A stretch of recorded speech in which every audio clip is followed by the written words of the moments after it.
Buenas amigos, bienvenidos a este programa de ICER MEP, producido por Belén Activo.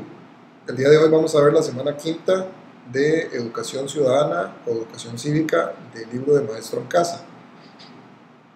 A mi derecha tengo a don Giovanni Rodríguez y a mi izquierda Jesús Arauz. Don Giovanni es funcionario del comité y estudiante del Sistema de Educación Abierta. A mi izquierda, don Jesús también, y es el técnico que nos está ayudando con la producción de los videos. Muy bien, empezamos en la página 49 de la semana quinta de Educación Cívica al Maestro en Casa. A continuación vamos a hacer lectura de los objetivos generales de esta semana quinta. Don Giovanni. Analizar y conocer la importancia que tienen los medios de comunicación en la difusión de informaciones, reportajes, noticias sobre el tema de las realidades de la seguridad nacional. Reconocer las deficiencias que tiene la sociedad costarricense producto de las desigualdades sociales, las drogas, el alcoholismo, la violencia y el delito. Analizar el irrespeto a las leyes y normas de convivencia social por parte de algunas personas y su incidencia en las instituciones civiles, políticas y en el desarrollo socioeconómico y cultural del país. Bien, los contenidos que vamos a ver a continuación serán los siguientes. Medios de comunicación colectiva, manejo se realiza sobre el tema.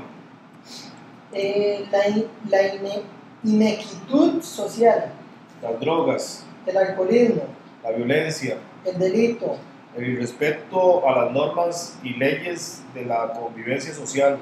ley de justicia penal juvenil. A continuación estamos en la página 51. Yo les voy a indicar acá qué es lo que considero que es la parte más importante de esta página 51. En general está hablando de los medios de comunicación y la seguridad ciudadana. Podemos ver aquí en este último párrafo que dice que sobre todo los medios de comunicación colectiva en general, la radio, la televisión, la internet, la prensa escrita, libros, folletos y otros son entes formadores de opinión que llegan a muchos hogares de la nación, por lo que tienen una gran responsabilidad en la labor educativa de la seguridad ciudadana. Este párrafo, a mi criterio, es muy importante porque lo que nos está diciendo este párrafo es que los medios de comunicación, tal como lo puedo señalar acá, tiene una gran responsabilidad educativa porque todos los que ven los medios de comunicación aprenden de este. Y no solo eso, que aprenden de estos, como dice acá, que son medios formadores de opinión. Eso significa que de una forma u otra influyen en la opinión de los televidentes. En la página 52 tenemos varios subtítulos. En este caso vamos a empezar por inseguridad social. Me parece que la parte más importante la dice en el primer párrafo porque está definiendo qué es la inseguridad social. Y aquí dice, se refiere este tema a las diferencias de ingreso que existen entre los diversos sectores de la población. Cuando aquí habla de diferencia de ingresos, estamos hablando de ingresos económicos, estamos hablando de dinero, salarios, retribuciones. En ese sentido, lo que produce la inseguridad social son esas diferencias de recursos, de ingresos salariales o económicos que pueden haber en los sectores de la población, que están relacionados con el nivel de educación. Esto quiere decir que las personas que tienen mayores ingresos tienen mayor acceso a la educación. Y entre menor acceso al dinero, a los ingresos económicos, entonces hay menos posibilidades de educarse. Eso significa que entre menos ingresos, menos posibilidad de educación, hay menos posibilidad de desarrollo educativo profesional, es decir, menos capacidad de conseguir un trabajo cuando se sea adolescente o adulto. También dice que la falta de recursos incide en el nivel de asistencia al servicio de salud, porque entre más recursos, más fácil ir y pagar un médico, pero entre menos recursos no se puede pagar un médico. Y a veces la asistencia social de salud es complicada y no responde a las necesidades tal cual la necesita el usuario. También incide en el tipo de vivienda, y esto es tajante. Entre más pobre, como lo vemos en el dibujo, entre más pobre es la familia, menos posibilidad de tener una vivienda digna. Y también incide en la formación cultural. Eso significa que entre mejor recurso tenga la familia, más posibilidad hay de educación y de formación, tanto académica como cultural. Entonces, la inseguridad social, según el texto que acabamos de leer, es la que va a repercutir en la posibilidad de educación y desarrollo, no solo de salud y de vivienda. Vamos a bajar para que puedan darle clic o pausa y leer el trozo que queda aquí en la página 52, que es importante que lo vean como formación. Sin embargo, ya hemos dado las pautas más importantes de este punto de lo que es inseguridad social. Subimos ahora para terminar lo que es inseguridad social. Aquí a la parte derecha de la página, señalándolo con el cursor, aquí ven todo este trozo, también pertenece a la parte de inseguridad social. Aquí es importante recalcar que habla sobre la feminización de la pobreza, y esto porque la mayor parte de los pobres son mujeres, lo cual afecta su calidad de vida. Eso significa que antes de la ley de paternidad responsable, las mujeres tenían que hacer solas cargo de la familia. Hoy por hoy, después de la ley de paternidad responsable, las mujeres han tenido la capacidad y se han empoderado en el sentido que pueden solicitar a la ley valer sus derechos de madre, de mujer, y hacer que los hombres, padres de sus hijos, sean responsables por los mismos y participen de la manutención de estos. Ahora vamos a pasar aquí al segundo tema de la página 52, que es seguridad social. En relación a la definición de la OIT, la seguridad social se presenta como la cobertura de los infortunios sociales de la población. Repito, cobertura de los infortunios sociales de la población. En la Declaración de Santiago de 1942 se proclama que la seguridad social debe promover las medidas destinadas a aumentar la posibilidad de empleo o mantenerlo en un alto nivel e incrementar la producción y las rentas nacionales y retribuirlas equitativamente, y a mejorar la salud, alimentación, vestuario, vivienda, educación general y profesional de los trabajadores y sus familias. ¿En qué se resume seguridad social? Entonces, en la cobertura de los infortunios sociales de la población. Seguidamente tenemos el siguiente título, que es violencia. Según la Organización Mundial de la Salud, se considera que la violencia es el uso deliberado de la fuerza, continuamos en la página 53, fuerza física o el poder, ya sea en grado de amenaza o efectivo, contra uno mismo, otra persona, contra un grupo o comunidad que cause o tenga muchas posibilidades de producir lesiones, muertes, daños psicológicos, trastornos de desarrollo o privaciones. Entonces se resume que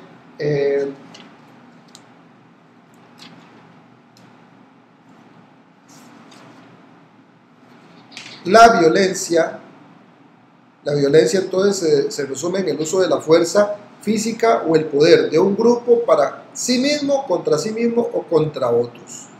Dicen que son muchas las consecuencias en la página 53 de la violencia y pueden ser suicidios, homicidios, lesiones físicas o lesiones psicológicas. Aquí tenemos un dibujo que trata de expresar lo que es violencia. En este caso puede ser violencia física, inclusive puede ser violencia psicológica. Continuamos aquí con violencia intrafamiliar, conflictos armados, intimidaciones o amenazas. También podemos nombrar daños a la vida individual y social y destrucción de la vida familiar y comunitaria. Tipos de violencia o delitos: podemos citar violencia sexual, por narcotráfico, por secuestros, contra la propiedad, contra la autoridad pública, contra el honor y la familia, contra la libertad, contra la seguridad común y contra las muertes violentas por accidentes de tránsito, que también se convierten en un tipo de violencia. Terminando la página 53 tenemos el título de delincuencia juvenil. Y dice aquí en el párrafo inicial que es el fenómeno urbano que se produce en Costa Rica, así como en el resto de los países de Latinoamérica. Son los jóvenes varones los protagonistas y receptores del delito. Continuamos en la página 54 sobre el mismo tema de delincuencia juvenil y dice que en la mayoría de las grandes ciudades del sur surgen grupos juveniles que asaltan y roban a los transeúntes o se enfrentan entre ellos en forma organizada como barras. En San José se dio un fenómeno muy interesante en en la década de los 90, que fueron los chapulines, que era exactamente lo que aquí se está describiendo. Aquí podemos ver un cuadro alusivo a esta situación. Ahí dejamos un momento el trozo de la página izquierda que estoy señalando aquí con el cursor para que usted le dé pausa y pueda leer con más detenimiento lo que se ve en este cuadro. Y bajamos para terminar ya con la página 54 en la columna izquierda. Ahora subimos a la columna derecha y vemos que empezamos con el título Ley de Justicia Penal Juvenil. En este caso, lo que vamos a observar son artículos de la ley que acabamos de citar, que es la ley 7576, que ustedes pudieron leer en el cuadro de la columna izquierda. Aquí se van a señalar artículos como el artículo 4, el artículo 5 y el artículo 6. Cuando usted esté aquí en pantalla, dele clic a la pausa para que pueda leer con detenimiento lo que dicen estos artículos. Avanzamos con el artículo 6 y terminamos con el artículo 7.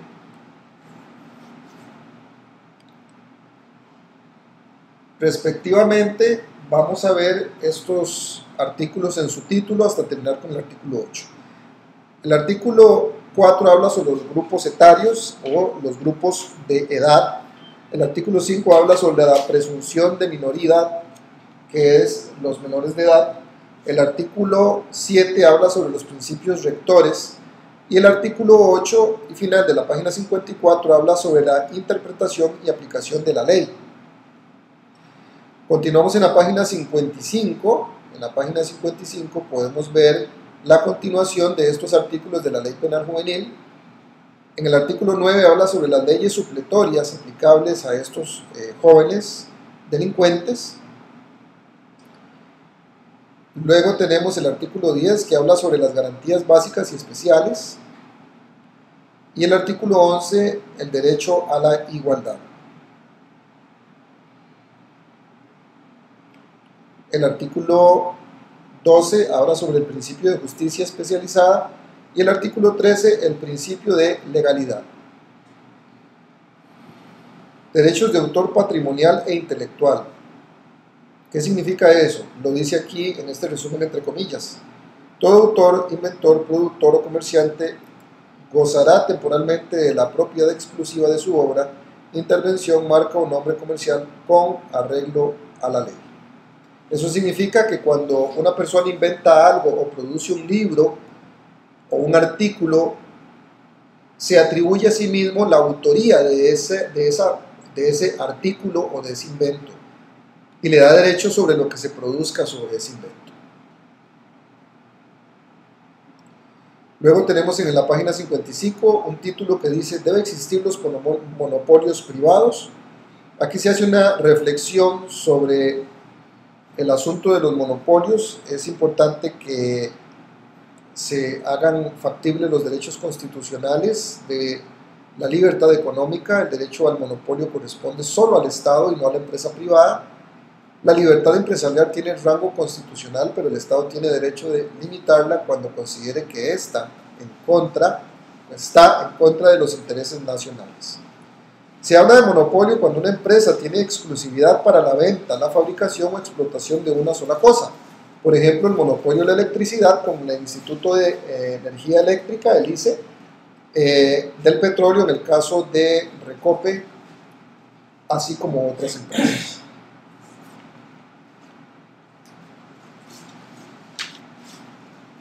Pasamos a la página 56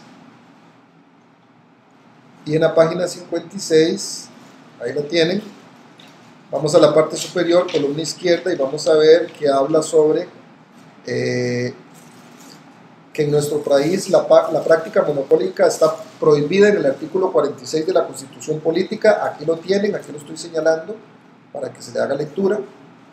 Tenemos aquí una frase importante y dice: los derechos y garantías constitucionales permiten que los ciudadanos vivan seguros, es decir, que gocen de seguridad, justicia, pues frente a una situación en la que peligren sus derechos, contarán con los medios necesarios para hacerlos valer y se respetará su persona.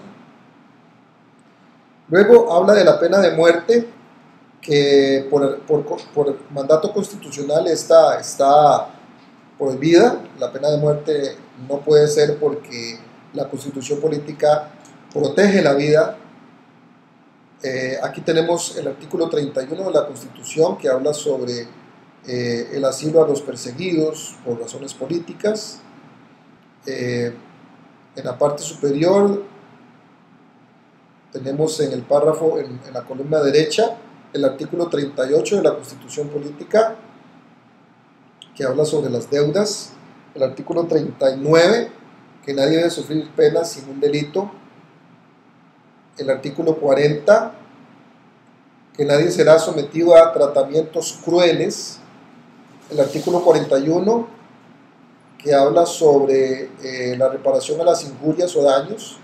Y el 44, que para que las incomunicaciones de una persona puedan extender de 48 horas se requiere de orden judicial. Solo podrá extenderse hasta por 10 días consecutivos y en ningún caso impedirá que se ejerza la inspección judicial. Hay conceptos que están en la página 56 que deben ser conocidos, como son la extradición, y es la acción por la que un país entrega a una o varias personas a otro que hace la reclamación por causa de un delito cometido en su territorio. Ahí terminamos la semana quinta. En la página 57 tenemos el apartado primero, en la que se hace un cuadro muy bueno que habla sobre la división del delito establecido en el Código Penal.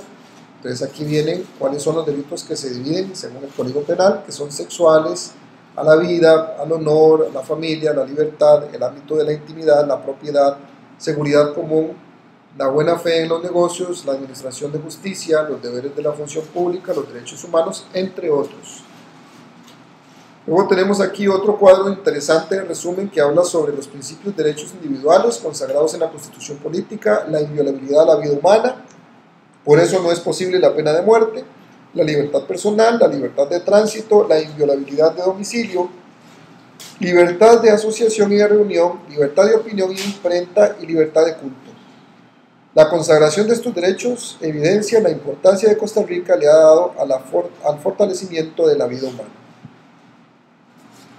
En la página 58 tenemos el apartado número 2, cómo proteger los derechos individuales. Entonces aquí tenemos recursos que pueden ser admitidos por la Sala Constitucional, más conocida como Sala Cuarta, que es el habeas corpus, que protege la libertad de tránsito, y el amparo cuando se cree violentado algún derecho fundamental.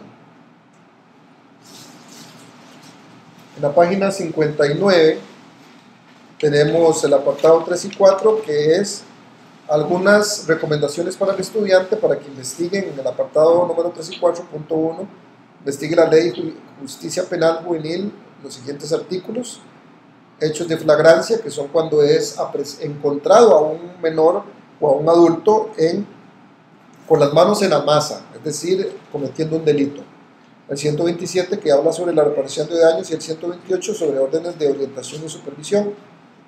El artículo 2 o punto 2 de la tarea habla sobre analizar en clase de educación cívica el artículo 121 sobre la ley de justicia penal juvenil, que tiene estos temas: sanciones socioeducativas, amonestación y advertencia, libertad asistida, prestación de servicios de la comunidad y reparación de daños a la víctima. El punto 3 de página 59 habla sobre el juez penal juvenil, que podrá imponer en otras las siguientes órdenes de orientación y supervisión, como eliminar las visitas a bares, discotecas o centros de diversión determinado, adquirir un trabajo, abstenerse de ingerir bebidas alcohólicas, entre otras cosas. Y el punto 4, que habla sobre cuáles son los temas que predominan en algunos medios de comunicación en masa de Costa Rica. Aquí tenemos 4 opciones. Y en la página 60 terminamos el cuestionario para que sea, en el caso del punto 5, rellenar con una de estas 4 opciones. En el caso de las 6 y 7 es contestar cuál es la opción correcta. La 8 sería rellenar. Con esto terminamos la semana quinta de el grupo Terra Basílica. Terra Basílica, semana quinta.